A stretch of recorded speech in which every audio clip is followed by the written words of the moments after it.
E aí galera, sejam bem-vindos a mais um vídeo da SPW, eu sou o Gui. E galera, finalmente aí terminamos o último pay-per-view da WWE no ano, o Survivor Series War Games. Agora o próximo pay-per-view aí do nosso calendário da WWE é lá em janeiro, lá na Arábia Saudita, que vai acontecer aí o Royal Rumble. Mas em relação ao pay-per-view Survivor Series War Games, o que eu tenho pra falar aqui? O que eu vou falar aqui na minha análise? E eu já adianto pra vocês que esse pay-per-view, na minha opinião, foi um dos piores pay-per-views do ano, se não o pior da WWE. Eu já não esperava muita coisa, porém eu consegui ser decepcionado. E bom, se existe um jeito da gente fazer isso, eu não sei, mas a WWE conseguiu essa proeza. E uma coisa que me deixa muito triste, muito incomodado também, é em relação ao Triple H. Cadê aquele Triple H da era do NXT Black and Gold? Parece simplesmente que raptaram aquele Triple H que a gente conhecia e colocaram outro no lugar. Não é possível que a gente está tendo aí um nível tão ridículo nos pay-per-views e também nos programas semanais. Mas enfim, gente, vamos então aí para o que interessa, que é a minha análise do pay-per-view WWE Survivor Series War Games de 2025. Então galera, nós vamos para a primeira luta da noite, e essa luta é o War Games feminino. O time de AJ Lee, Alexa Bliss, Charlotte Flair, Io Sky e Rhea Ripley vão enfrentar o time de Becky Lynch, Lash Legend, Nia Jax, Asuka e Kairi Sane. E galera, com o nível absurdo aí de estrelas envolvidas no War Games masculino, ninguém deve ter ficado surpreso em ver essa luta abrindo o show. E é claro, isso praticamente garante aí que o War Games masculino também vai fechar o evento. E a propósito, antes da gente falar aí da luta, a gente precisa falar ali da roupa da Charlotte Flair, que foi desenhada ali por uma garotinha de 7 anos de idade e que estava lutando contra um tumor cerebral, pelo menos foi o que eu tinha lido.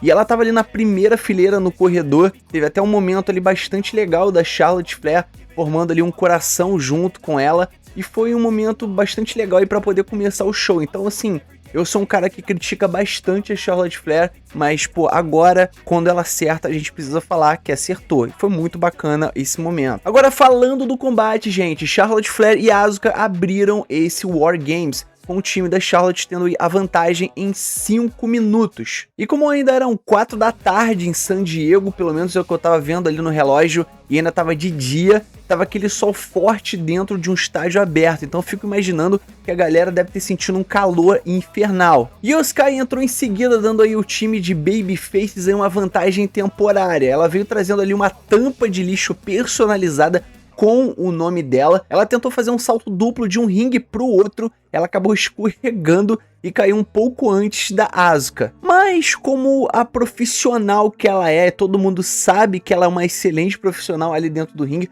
ela se recuperou em 1 segundo e ainda encaixou aí o seu ataque. Podia ter sido uma parada bem feia, mas ela acabou salvando o spot muito bem. A próxima a entrar foi Becky Lynch, marchando ali até o ringue, levando um candlestick na mão. E Asuka acabou sendo a primeira vítima. Enquanto Becky Lynch provocava a Charlotte Flair e castigava ela, Alexa Bliss entrou para dar novamente a vantagem numérica para as Babyfaces. Ela chegou bastante acelerada, não tinha nenhuma arma na mão, mudou o ritmo da luta e virou tudo de cabeça para baixo. Aí em segundos a Becky Lynch estava ali com o rosto prensado contra a bota da Charlotte Flair em uma grade. Por um momento ali parecia que não estava fazendo tanta pressão assim. Aí quando viram que a câmera estava se aproximando, parece que a Charlotte Flair começou a fazer mais pressão na cara da Becky Lynch.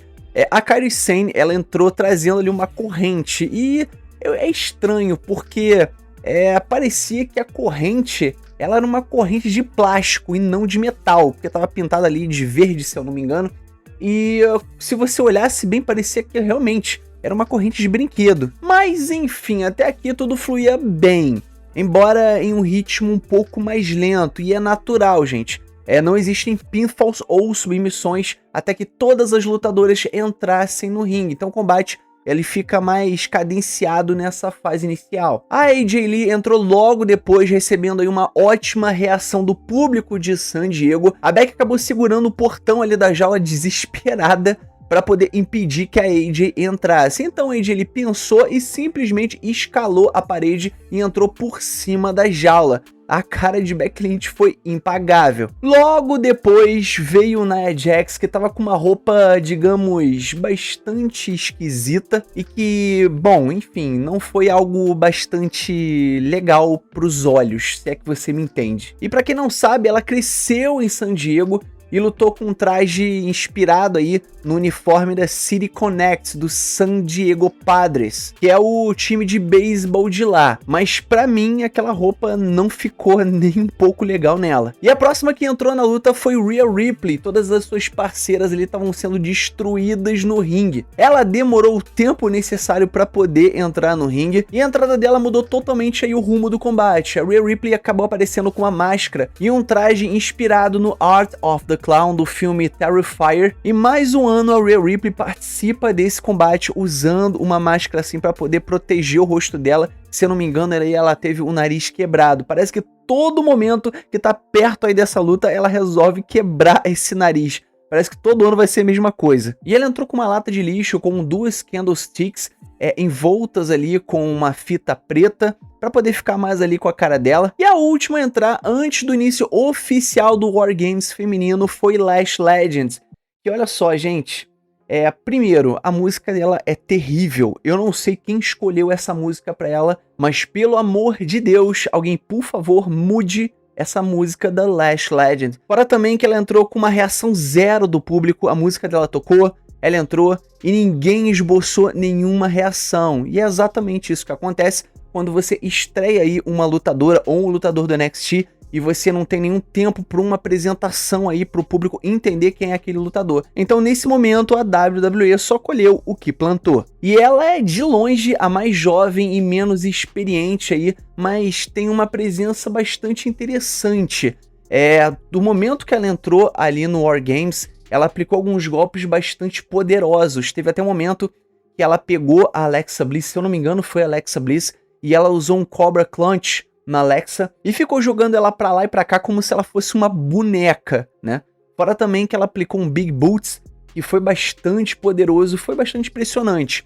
Eu acho que ela poderia ensinar aí uma coisa ou outra ali pra Nia Jax, que pelo amor de Deus, Nia Jax com aquele tamanho que ela tem, não sabe aplicar ali um golpe de impacto que seja realmente impactante. E com seus quase 1,83 m de altura, ela destruiu a Alexa Bliss e a Charlotte Flair de um lado pro outro. E a galera até que puxou ali uns gritos de "Whoop that trick", já que ela é namorada do Trick Williams e agora eles estão noivos. Então foi por isso que o público acabou gritando isso. O time Heel acabou cercando a Rhea Ripley e foi pra cima dela. A Asuka tentou jogar aquele famoso miss na campeã, mas a Charlotte Flair acabou empurrando a Rhea pra longe e a Lash Legend acabou levando um jato no rosto. E mais uma vez a maré acabou virando. A Io Sky subiu na jaula e pediu uma lata de lixo. A AJ Lee tentava até entregar ali pra ela, pulando, mas como ela é baixinha, não conseguiu alcançar. Aí o que aconteceu? Rhea Ripley pegou ela, colocou ela nos ombros e aquele trabalho de equipe deu certo, entregando a lata para a Io Sky. E nesse momento todo mundo já sabe o que vem por aí. A Io Sky se jogando lá de cima da jaula dentro daquela lata de lixo. E assim, galera, não criticando a Io Sky, até porque ela é ótima e eu adoro a Io Sky. Pra mim ela é uma das maiores lutadoras do mundo atualmente. Mas todo ano você fazer exatamente o mesmo spot, aí você para e pensa, imagina se todo ano a gente fizesse um spot parecido com o Mick Foley pulando de cima da cela e caindo daquela forma. Primeiro, ele uma hora ou outra ele ia morrer.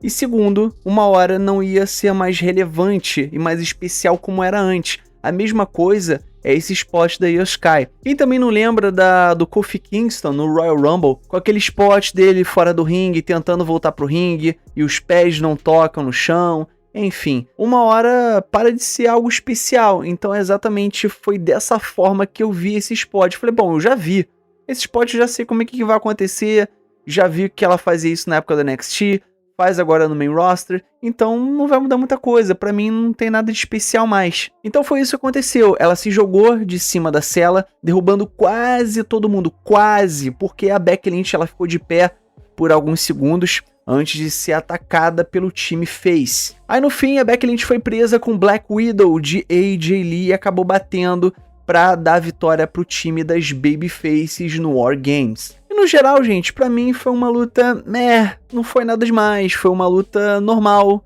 A WWE não arrisca, não faz nada de interessante durante a luta, e é muito chato, é muito triste até por essas mulheres que têm um potencial gigantesco, muitas delas são incríveis ali, mas é isso que acontece, não foi nada histórico. Foi um entretenimento ali seguro e seguro até demais. Às vezes o que a WWE precisa fazer é pensar um pouquinho fora da caixa e tentar se arriscar um pouco mais, pelo menos no meu ver. Vale a pena também a gente citar nesse vídeo que foi engraçado notar que a AJ Lee fez muito pouco nessa luta, então eu acho que eles estão protegendo demais a ex-campeã. Talvez isso mude conforme ela for lutando, ou talvez não.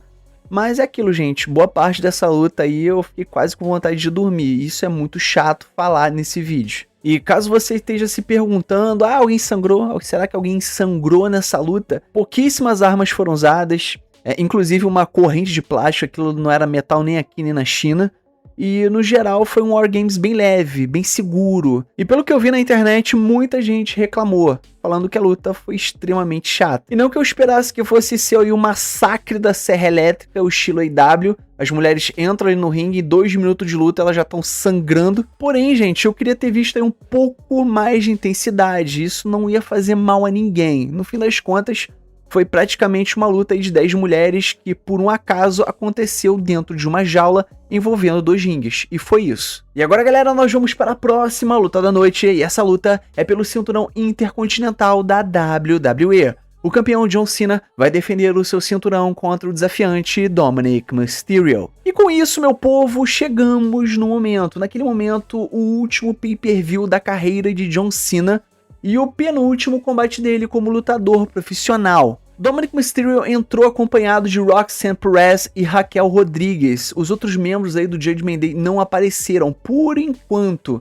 mas é quase certo que isso vai mudar lá pra frente, já já eu chego lá. Depois de alguns segundos aí de suspense, demorou pra caramba pro Cena entrar, e a música do Cena acabou tocando e o estádio explodiu, é claro, né? Não era de se esperar o contrário. Aí no telão apareceu um medidor de decibéis que chegava a 110 decibéis, um nível considerado aí até muito alto, quase no limite do desconforto. Aí, meus amigos, chegou a hora da luta. O Dominic Mysterio tentou uma Hurricanrana no chão, mas o John Cena contra-atacou com um powerbomb limpo ali no piso. Aí o Dominic Mysterio caiu segurando o ombro como se tivesse se machucado. Aí é aquele momento que você lembrou e fala assim, caraca, no Raw o Penta acabou se machucando exatamente da mesmíssima forma. O árbitro chamou a equipe médica, todo mundo ficou preocupado e eu realmente acreditei, e eu tenho certeza que muitos de vocês também acreditaram que o Dominic tinha se machucado. Eu falei, já era, acabou a luta, e agora, o que vai acontecer? Mas aí, meus amigos, foi aí que, enquanto o árbitro estava distraído,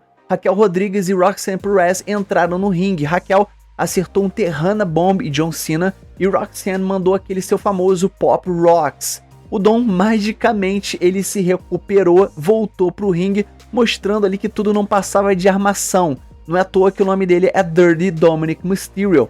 Ele acabou acertando um 619 em John Cena, que na minha visão é um 619 terrível. Eu acho que o Ray deveria ter ensinado melhor esse golpe pra ele, mas cara, o Dominic, ele faz de uma forma com que não pareça nada bom. Então, olha só, o juiz ele acabou se recusando a fazer a contagem logo depois que o Dominic Mysterio fez ali a cobertura em cima do John Cena. Aí foi então que ele mandou a Roxanne Perez e a Raquel Rodrigues para o vestiário. Foi bem feito. E muita gente caiu nesse drama todo do Dominic Mysterio possivelmente estar machucado. Eu realmente quase caí. Logo depois a gente viu aquele ref bump do árbitro. John Cena ele tentou as ombradas clássicas que ele dá, preparando ali os 5 Moves of Doom. O Dominic Mysterio abaixa e o John Cena acerta o árbitro sem querer. Então adivinha, o que aconteceu depois disso? O que aconteceu? Adivinha?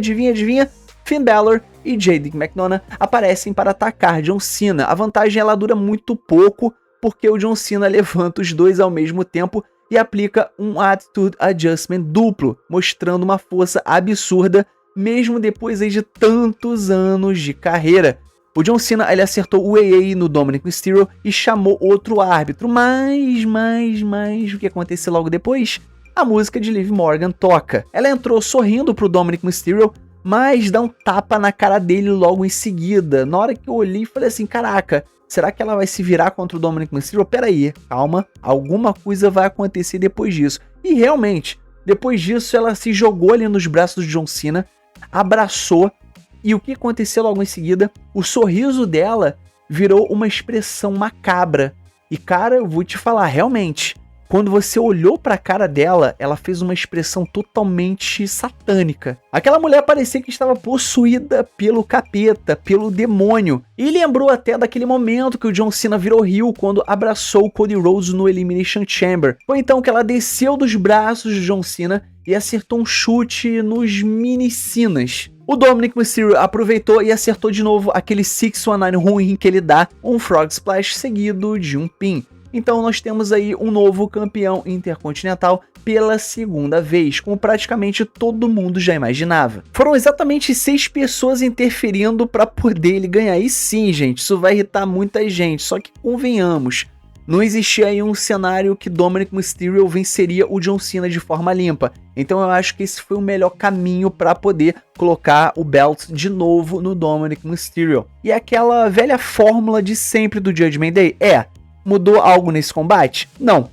Mas dentro da proposta funcionou direitinho. Fora que o John Cena deixou o Dominic Mysterio e o restante do Judgment Day over no combate. O Cena e o Dominic Mysterio mantiveram aí o público ligado no combate o tempo todo. Não chegou a um nível absurdo aí de grande combate. O combate foi maravilhoso, foi foda pra caramba. Foi um bom combate. Me deixou entretido. Não chegou a ser a nível aí de melhores momentos aí da turnê de despedida do John Cena, mas fez o trabalho como eu falei pra vocês. E pra mim foi um combate bem divertido e fez o seu trabalho. E agora a próxima luta do John Cena, como tudo indica, deverá ser contra o Gunther no Saturday Night's Main Event, em sua última luta de despedida. Agora galera, agora nós vamos para a próxima luta da noite, e essa luta é pelo cinturão mundial feminino da WWE. A campeã Stephanie Vaquer vai defender o seu cinturão contra a desafiante Nikki Bella. E bom, gente, vamos lá. Sinceramente, eu não fazia ideia do que eu ia esperar nesse combate. Até porque, de um lado, a gente tem Nikki Bella, que como todo mundo sabe, não é uma das melhores lutadoras no ringue. E do outro lado, nós temos a Stephanie Vaquer, que é uma das melhores lutadoras do mundo atualmente. E falando no trabalho no ringue, para poder entregar uma boa luta, eu confio sim na Stephanie Vaquer. Do outro lado, aí a gente já fala da Nikki Bella, que não vive exatamente a sua melhor fase desde que voltou aos rings. E somando a isso, é claro, um público que provavelmente estaria mais quieto depois daquela barulheira das lutas anteriores. Tinha tudo para dar ruim. E para quem viu a entrada aí da Nikki Bella, viu que ela teve reação praticamente zero, a lá Lash Legends. E olha só que coisa, ela tá na cidade natal dela, que é San Diego. Olha só que coisa. Mas aí a gente também olha pra Stephanie Vaquer e também não foi uma das melhores reações do mundo. Mas pelo menos teve alguma coisa ali. Gente, vamos pra luta. E logo de cara, pois é, começou mal. A Nikki Bella, ela acertou alguns golpes bem feios, bem desajeitados. Ou seja, gente, nada convincente. Eu já não tava mais aguentando assistir essa luta. Aí depois de algumas tentativas, a Stephanie Vaquer finalmente acertou um Devil's Kiss, mas a câmera deixou claro, o rosto da Nikki Bella não chegou nem perto de tocar o chão. E no final nós tivemos a Stephanie Vaquer vencendo e retendo o seu cinturão. E sinceramente, gente, ainda bem. A luta ela durou muito mais do que deveria. Era um combate aí pra no máximo, sei lá, uns 10 segundos. Eu acho que já tava de bom tamanho. A Nikki Bella ela precisa voltar pra ontem pra aposentadoria, não dá. E eu sei que vai ter muito fanboyzinho aí da Nikki Bella, muito floquinho de neve que vai chorar aí nos comentários como sempre. Eu tenho certeza que vocês só são fãs da Nikki Bella exatamente por causa de uma coisa, tá? Se vocês abrissem o histórico de vocês, com certeza ia ser uma coisa bem bizarra. E chega a certa hora que a gente fala mais o quê? O tempo dela no ringue já acabou, já passou e feio. Eu acho melhor também a gente nem voltar aí na história da Brie Bella, dizendo que também ela pode voltar para ter aquele Twin Magic. Meu Deus do céu, espero que isso não aconteça. Se a Nikki era considerada bem melhor que a irmã dela, e tá entregando isso no ringue, imagina a Brie Bella. E bom, coitada da Stephanie Vaquer que teve que carregar essa mulher nas costas. Espero do fundo do meu coração que o Triple H repense no que ele tá fazendo com esse reinado da Stephanie Vaquer, porque até esse momento não tá sendo nada, mais nada convincente. Infelizmente, nesse pay-per-view não foi um dia bom para as mulheres. Eu fico muito triste em dizer isso, porque eu sou um grande fã de wrestling feminino. A gente saiu aí do melhor pay-per-view no ano, pra mim, na minha opinião, juntamente com o All In no Texas da AEW, pra isso. Então eu acho que a WWE deveria se envergonhar e tentar fazer melhor pra essas mulheres. E agora, galera, nós vamos para o Main Event da noite. E essa luta é o War Games masculino. O time de Bron Breakker, Bronson Reed, Logan Paul, Drew McIntyre e Brock Lesnar vão enfrentar o time de CM Punk, Cody Rhodes, os Usos, Jimmy Uso e Jey Uso e Roman Reigns. E bom, galera, chegou a hora do tão esperado Main Event, e eu realmente precisava que essa luta fosse especial, porque o resto do pay-per-view ficou muito, mas muito abaixo do que se espera de um dos maiores eventos do ano. CM Punk foi o primeiro a entrar no time dos Babyfaces, e só essa entrada dele dá uma acordada geral no público, que estava todo sonolento com a luta anterior. Quem começa do lado dele é Bron Breakker, galera. Os dois ali trocam aquele encarão clássico da luta livre, e sinceramente parece até um teaser do que vai acontecer no futuro. E sim, vai acontecer sim no futuro, possivelmente aí na WrestleMania, teremos aí um Bron Breakker contra CM Punk pelo cinturão mundial dos pesos pesados. Não duvido nada que isso aconteça. O Drew, ele chegou em seguida e as coisas começaram a ficar mais complicadas pro lado do CM Punk. Cody Rhodes entra logo depois, equilibrando aí a vantagem numérica para os Babyfaces. Aliás, é bem interessante a gente ver o campeão mundial da WWE, o campeão mundial dos pesos pesados e o campeão da WWE sendo justamente os dois primeiros Babyfaces a entrar.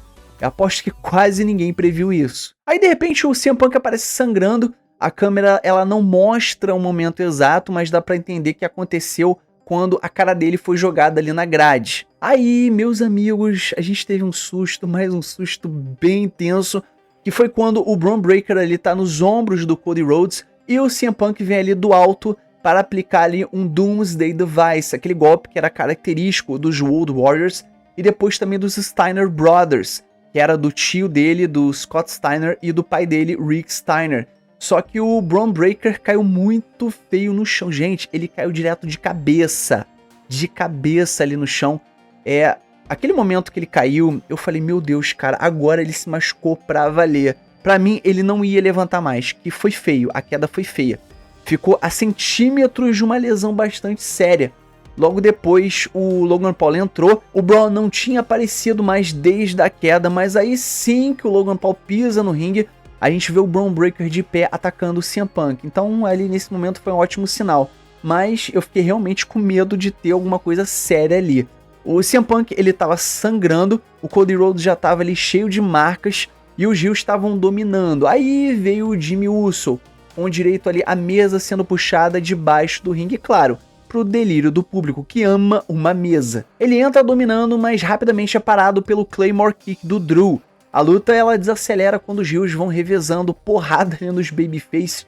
O corte no olho do Cody Rhodes, ele abre de novo e agora ele também sangra. Aí o Bronson Reed entra para piorar ainda mais a situação. 2 segundos no ringue e ele já tinha acertado um tsunami no CM Punk, sobe de novo, dá um outro em Jimmy Uso e mais um em Cody Rhodes. E rapaz, olha, eu juro, ele entrou completamente dominante, estava muito, mas muito dominante mesmo. E é isso que importa, é assim mesmo que ele tem que ser construído. E os Babyfaces mal respiravam antes de serem sufocados ali no ringue. Aí entra Jey Uso, o garoto do Yeats, que ninguém mais aguenta escutar. Ele entrou ali meio receoso, mas acabou indo pra luta. Demorou ali o tempo que foi, mas acabou entrando. Ele acertou uma sequência de super kicks, olha só que novidade. Ninguém esperava isso, né? E acabou dando fôlego aí pro time dele de Babyface. O Jey pede aí pra tocar a música dele de novo. Aí chegou aquele momento que eu coloquei a mão na minha cara. Eu falei, meu Deus do céu, por favor, não, Jesus, o que tá acontecendo? porra, caramba, você tá no meio de um War Games, os caras estão se matando ali no ringue, é uma guerra, ou pelo menos tinha que ser uma guerra, e os caras param pra ficar dançando a porra da música do Jey Uso. Gente, pelo amor de Deus, cara. Eu olhei aquilo na minha televisão, falei, não, pelo amor de Deus, cara, chega. Será que ninguém tá vendo isso e tá... Porra, não dá um basta nisso, gente? Pô, o Jey Uso, ele chegou no momento que ele parece aquela pessoa que vai na sua casa, aí dá 7 horas, dá 8 horas, dá 9 horas, dá 10 horas, dá 11 horas, e aquela pessoa não sai da sua casa. Eu acho que ele tá mais tempo do que ele deveria estar ali no topo da empresa. Eu acho que já passou o momento dele. Eu moveria ele de novo ali pro midcard e deixaria ele por um bom tempo lá. Não dá mais. Eu tô começando a ficar de saco cheio. Não, na verdade, eu já estou de saco cheio do Jey Uso. É isso. Aí foi então que a música de uma pessoa chamada Brock Lesnar começa a tocar. E eu olhei pro céu e falei, graças a Deus, santo Brock Lesnar. Aí vai o Michael Cole. E lembra que essa é a primeira luta com parceiros que o Brock Lesnar tem desde 2004 na WWE. E no geral, é a primeira desde 2006, quando ele fez dupla com Nakamura no Japão. Olha só, uma curiosidade bacana até. E é claro, gente, o Brock ele entrou e destruiu tudo que ele via pela frente. Só que ele se distrai quando o Roman Reigns faz a sua entrada. O Roman Reigns não teve pressa nenhuma, ele entrou... Ele olhou pro ringue, ele olhou pras pessoas, ele levantou o dedinho dele característico, todo mundo tava sendo massacrado dentro do ringue, e ele lá, vou fazer minha pose, peraí que eu tô chegando, peraí, minha pose aqui primeiro, bacana, agora eu vou pro ringue. O Brock, ele saiu da jaula pra poder brigar com o Roman Reigns ali do lado de fora, o que é permitido porque a luta ainda não começou. Se tivesse começado, sair da jaula seria derrota automaticamente para a equipe dele, mas oficialmente a luta não tinha começado. O Brock Lesnar então aplicou um F5 no Roman Reigns em cima da mesa de comentaristas e volta para dentro. A luta finalmente começa. Foi então que o Paul Heyman jogou ali um soco inglês para o Logan Paul, que usa, mas quando tenta acertar o Roman Reigns, o golpe é interceptado. Logan Paul cai, Roman Reigns pega o soco inglês e distribui um Superman Punch para todo mundo. Os Babyfaces ganham aí um segundo de esperança, mas ela morre quando o Roman Reigns acerta uma Spear em Brock Lesnar, quando estava segurando o Jey Uso em posição de F5. E os três atravessam uma mesa. Aí entra um momento do mistério. Um cara mascarado, totalmente de preto, pula a grade, invade o ringue, acerta o CM Punk com um super kick e logo depois com um curb stomp e some. Todo mundo achou que era o Seth Rollins. Claro, gente, não é o Seth Rollins, Michael Cole e o Wade Barrett até caíram no bait dizendo que parecia ser o Seth Rollins, mas para quem olhava com atenção é óbvio que não é, nem a altura, nem o porte físico. Aí um mistério que fica para o futuro, mas digamos que eu tenho uma teoria de quem deve ser. Austin Theory. Austin Theory. Bom, vamos continuar. Aí, gente, o ataque foi eficiente para que CM Punk seja pinado, então os Heels acabaram vencendo. Então, galera, olha só, vamos lá. A construção dessa luta ela foi bem diferente. Não foi aquela pancadaria frenética do começo ao fim. Na verdade, ele teve longos trechos bem lentos, com os Heels dominando pesado. A história ela até que foi ok, e pareceu mais um War Games do que a versão feminina. Ah, e um detalhe importante, o Bron Breakker pinou o CM Punk, então isso só reforça ainda mais a possibilidade de um confronto dos dois na WrestleMania. Então, galera, no geral, foi um pay-per-view muito decepcionante. Pra mim, o pior pay-per-view da WWE no ano. Teve muita gente que criou expectativa, eu não criei tanta expectativa assim, eu sabia que esse pay-per-view ia decepcionar e ficou longe, mas muito longe do nível do que se esperava. E teve 4 lutas apenas, uma ruim, uma exageradamente bocada e outras 2 que nem precisavam ser War Games. Mas enfim, gente, foi um pay-per-view terrível. A gente sabe que a WWE sabe fazer melhor que isso, mas eles simplesmente não querem. Afinal de contas, os bolsos deles estão aí super recheados com milhares e milhares e milhares de dólares. Então, é isso que a gente acaba recebendo. Então, galera, agora eu quero saber de vocês. O que vocês acharam desse pay-per-view? Vocês gostaram das lutas? Qual nota você daria para o pay-per-view? O que você tá achando que vai acontecer agora no Royal Rumble do ano que vem, principalmente aí com a luta de despedida de John Cena, que com certeza será contra Gunther. Não esquece de deixar a sua opinião aqui embaixo nos comentários. Então galera, não esquece de curtir esse vídeo, se inscrever no canal, ativar o sininho e comentar embaixo tudo isso que eu passei pra vocês, beleza? E o mais importante, é claro, somos Pro Wrestling. Valeu e fui!